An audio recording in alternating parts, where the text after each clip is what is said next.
3 connectors. That's it. Pull those 3 plugs out of that module, and your truck stops reporting every trip you take to a company you've never heard of. You've paid for that truck. You've paid for every service. And the one thing that decides what your insurance company thinks about you that was decided in a boardroom. Without you in the room. The Federal Trade Commission called it, and I'm reading directly here, an egregious betrayal of consumers' trust. That's not a blogger. That's the federal government. And they were talking about a module that's sitting in your vehicle right now. A growing number of Ford, Toyota, and Ram owners went under the dash and found out what it cost them. This is the countdown of what they discovered, starting with number 7. Listen. When you signed for that truck, you signed for the engine, the trim, and the tow package. Nobody slid a separate form across the desk for the telematics module because it was never offered as one. It came with the truck the way the steering column did. Since about 2019, Ford, Toyota, and Ram have been putting one in nearly everything off the line. Ford calls it the telematic control unit. Toyota calls it the data communication module.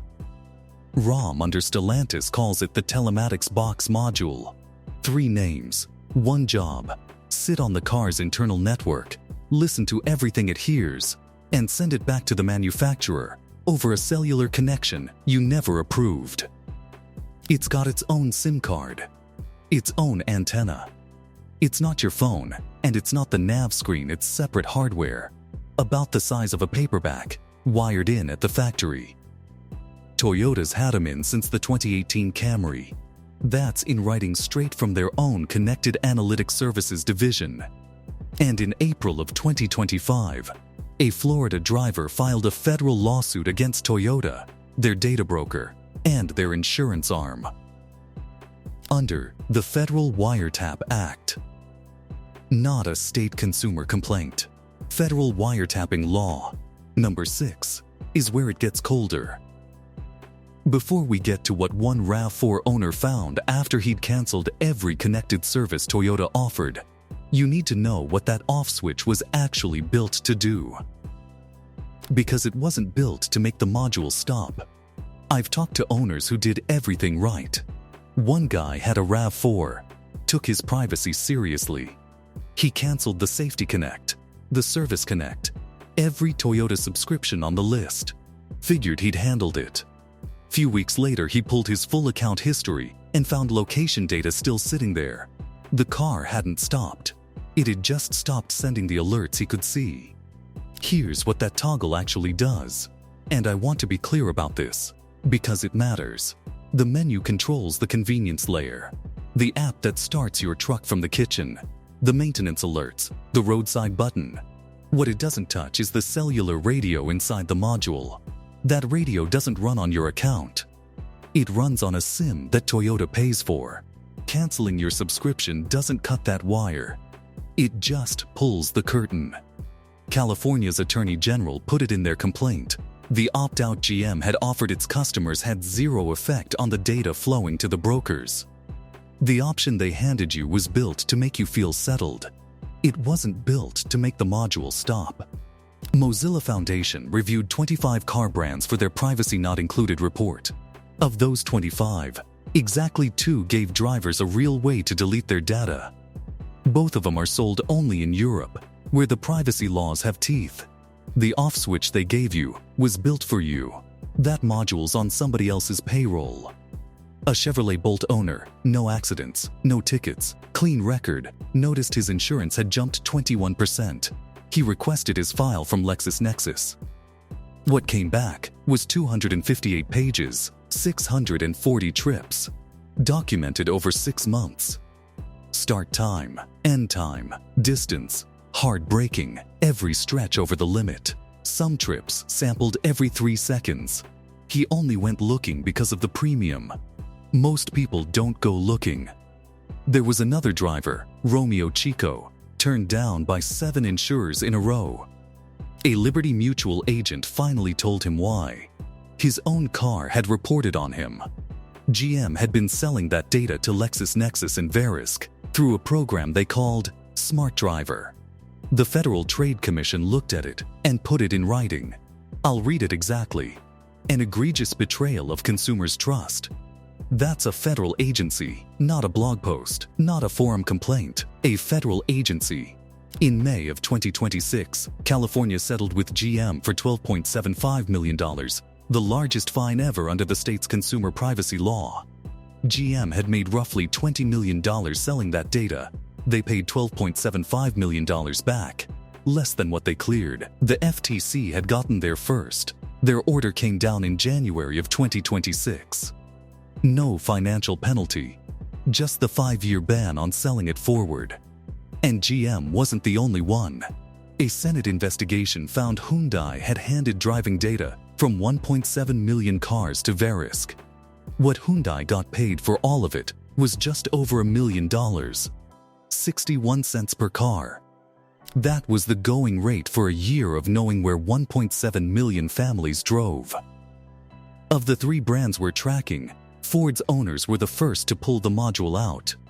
And they found it faster than the factory probably expected. Look, Ford made this the most accessible of the 3, and the DIY community found it years ago.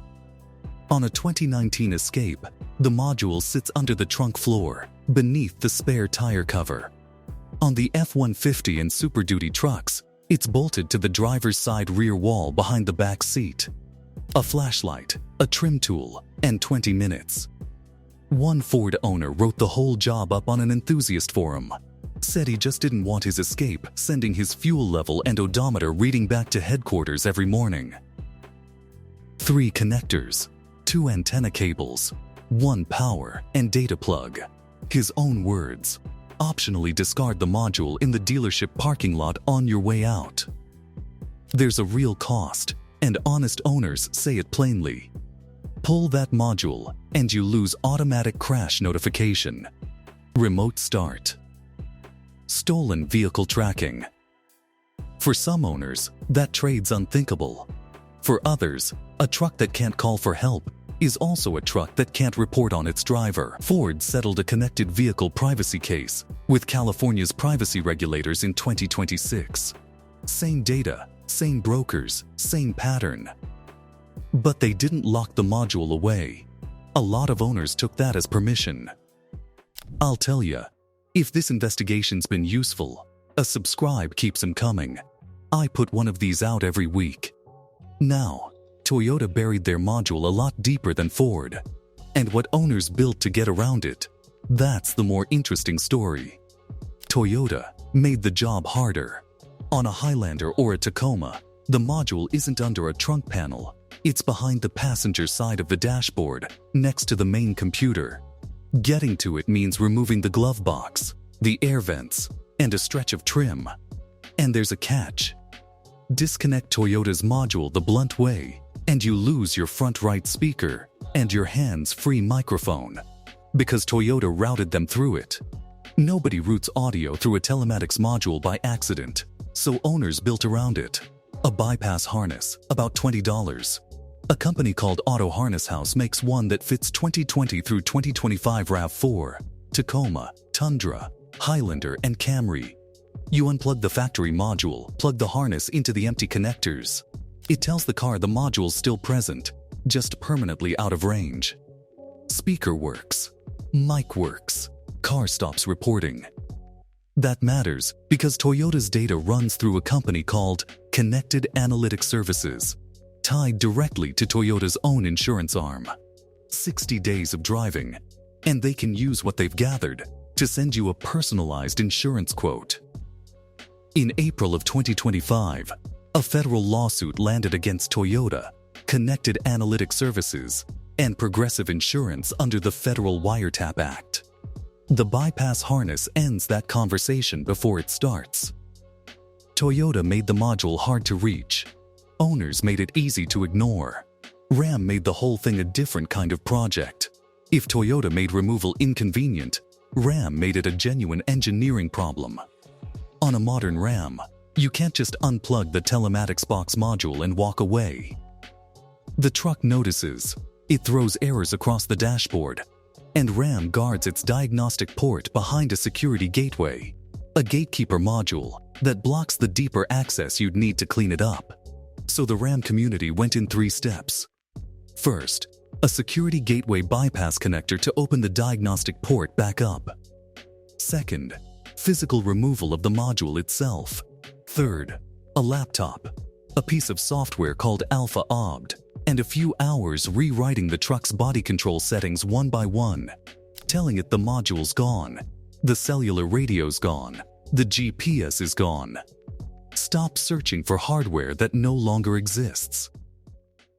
One owner who finished the job on a 2022 Ram described the result in 3 words: the truck was offline. Another said he wanted to turn his $70,000 pickup back into a 1990 sedan, a vehicle that did its job and told no one about it. Ram didn't make tracking optional. They turned wanting your privacy back into a 3-step job with software you had to find yourself. Hell of a thing to say about a $70,000 truck and what number 1 tells you. That's where the whole thing actually lands. Across all 3 brands, owners describe the same wall. They call the customer line and ask, in plain language, how to permanently disable the data module. One Toyota Highlander owner did exactly that. Toyota's brand engagement center sent him to the dealer. The dealer had nothing for him. Here's what gets me. They'll show you the off switch for the seatbelt chime. They'll show you the off switch for the lane keep nudge. The data module is the one piece of equipment in your vehicle that the people who built it won't help you control. This isn't one company getting caught on a bad year. Honda settled a connected vehicle privacy case with California in March of 2025. GM paid $12.75 million this May. Ford settled that same year. Toyota's facing a federal lawsuit right now under the Federal Wiretap Act. 4 brands. Different name on the hood. Same playbook under it. Here's what nobody in these write-ups is gonna say out loud. The part numbers and the fines are one thing. What this actually changed in your driveway is something else entirely. A feature that serves the customer is one the customer's allowed to refuse. The data module is the one feature in your vehicle that the people who built it haven't provided a real off switch for. That's the most honest answer you'll get. If you're old enough to remember buying a car with a paper title and a metal key, you remember a different kind of arrangement. The car was yours. It sat in your driveway and answered to you. What you did with it was nobody's business. Nobody voted on it. Wasn't any headline, wasn't any announcement.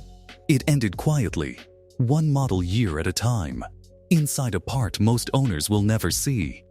So here's the question, and it's only yours to answer for your own driveway. Is automatic crash notification worth a permanent record of every trip you take? So here's the question, and it's only yours to answer for your own driveway. Is automatic crash notification worth a permanent record of every trip you take? There's no universal right answer. There's only the one you would have chosen if the manufacturer had bothered to ask, which it didn't. Tell us in the comments which way you land. Name the year and model you drive. Other owners reading want to know if yours is one of the easy ones or one of the fortresses.